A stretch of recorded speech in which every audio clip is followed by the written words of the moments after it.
Faut savoir, et là je te donne une astuce, un truc important à retenir, que le meilleur moment pour acheter un véhicule, c'est au bout de environ 4 ans à 7 ans.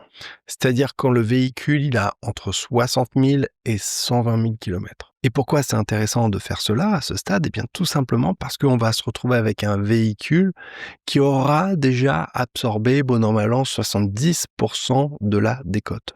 Je sais pas si tu te rends compte, 70 de la décote totale. Ça veut dire que concrètement, il va lui rester encore, quelques belles années, devant lui à ce véhicule, mais sa valeur ne va pas bouger énormément. Tu vois, imaginons que tu aies une décote de 3 à 5 par an sur la valeur du véhicule. Bon, si tu achètes un véhicule 8 000 €, eh bien ça veut dire que cette décote, ça va représenter environ 300 € par an, ce qui reste tout à fait gérable, hein, je pense. Une deuxième faille, eh bien ce serait, de choisir, de préférer des véhicules qui sont un peu les mal aimés. C'est-à-dire des véhicules mal aimés, mais qui sont pourtant fiables. Souvent, c'est des voitures que tout le monde ignore, hein, finalement, qui sont pas tape à l'œil, hein, voilà. Quelques exemples comme ça, le Toyota Auris, voilà, ou bien le Honda Civic dans les générations des années, 2012 à 2017, ou bien le Suzuki Baleno.